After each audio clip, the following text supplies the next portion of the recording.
ડેડિયાપાડાના મહિલા આરએફઓ અને ફોરેસ્ટરને ગાળો ભાંડીને લાફો ઝીકી દેવાના મામલે ડેડિયાપાડા ગ્રુપ ગ્રામ પંચાયતના મહિલા સરપંચના પતિ દેવજી છેદળ વસાવા સામે ડેડિયાપાડા પોલીસ મથકે ફરિયાદ નોંધાતા ચકચાર મચી જવા પામી છે।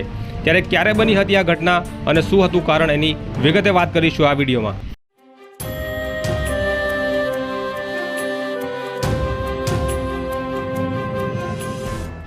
નર્મદા લાઈવમાં તમારું સ્વાગત છે। ડેડિયાપાડા ગ્રુપ ગ્રામ પંચાયતના મહિલા સરપંચના પતિ અને નર્મદા ભાજપના મહામંત્રીના પિતા એવા દેવજી છેદળ વસાવાએ ફરજ પરના વનકર્મીઓ પર હુમલો કરતા એમની વિરુદ્ધ ડેડિયાપાડા પોલીસ મથકે ફરિયાદ નોંધાઈ છે। આ ઘટના અંગે ડેડિયાપાડા વન વિભાગના રાઉન્ડ ફોરેસ્ટર રાહુલ વસાવાએ નોંધાવેલી ફરિયાદ મુજબ 20મી ફેબ્રુઆરીએ ડેડિયાપાડા ફોરેસ્ટના રાઉન્ડ ફોરેસ્ટર રાહુલ વસાવા પોતાની રેન્જના મહિલા આરએફઓ રીનાબેન ચૌધરી, સેજપુર રાઉન્ડના ફોરેસ્ટર આરસી વસાવા તથા બિડગાડ વીપી વસાવા સાથે ડેડિયાપાડા હાટ ચોકડી નજીક ફોરેસ્ટ વિભાગની જમીનમાં આવેલા અને વડાપ્રધાન નરેન્દ્ર મોદીના નામે નમો વન વડ અંતર્ગત પ્લાન્ટેશન ચેક કરવા આવ્યા હતા।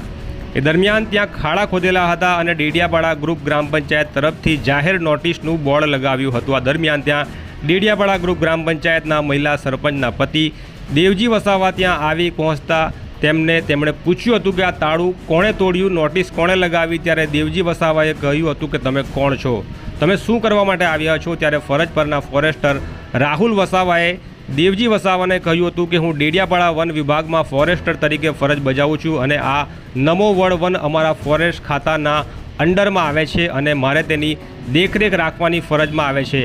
આ ખાડા કોણે ખોદ્યા છે, ગેટનું તાળું કોણે તોડ્યું અને આ બેનર કોણે લગાવ્યું છે, એવા પૂછતા દેવજી વસાવા ઉશ્કેરાઈ ગયા હતા અને વનકર્મીઓને તેમણે ધમકી આપતા કહ્યું હતું કે તમારીમાં તાકાત હોય તો આ ગ્રામ પંચાયતનું બોર્ડ હટાવી બતાવો। ત્યારે તેના જવાબમાં ફોરેસ્ટર રાહુલ વસાવાએ પણ બેનર છોડવાની શરૂઆત કરતાં જ દેવજી વસાવા એકદમ ઉશ્કેરાઈ જઈ મહિલા આરએફઓ અને અન્ય વનકર્મીઓને ગાળો ભાંડી ફરજ પરના ફોરેસ્ટર રાહુલ વસાવાને ગાલ ઉપર લાફો ઝીકી દીધો હતો અને ધમકી આપી હતી કે જો આ દોરી છોડશો તો તમને જાનથી મારી નાખીશ। એ દરમિયાન દેવજી વસાવાના પત્ની ત્યાં આવી પહોંચ્યા હતા અને તેમણે દરમિયાનગીરી કરી હતી। ત્યારબાદ ફરિયાદી રાહુલ વસાવા તેમજ ડેડિયાપાડા રેન્જના ફોરેસ્ટ ઓફિસર સહિતના વનકર્મીઓ ડેડિયાપાડા પોલીસ સ્ટેશને પહોંચ્યા હતા, જ્યાં તેમણે ડેડિયાપાડા ગ્રુપ ગ્રામ પંચાયતના મહિલા સરપંચના પતિ દેવજી છેદળ વસાવા સામે કાયદેસરની ફરજમાં રૂકાવટ કરી માબેન સમાની ગાળો બોલી ગાલ પર થપ્પડ મારી જાનથી મારી નાખવાની ધમકી આપવા બદલ કાયદેસરની ફરિયાદ તેમણે નોંધાવી હતી। ઘટનાની વધુ જાણકારી માટે અમે ફરિયાદી ફોરેસ્ટર રાહુલ વસાવાનો તેમના મોબાઈલ ઉપર ફોન કરી વારંવાર સંપર્ક કરવાનો પ્રયત્ન કર્યો હતો, પરંતુ તેમની તરફથી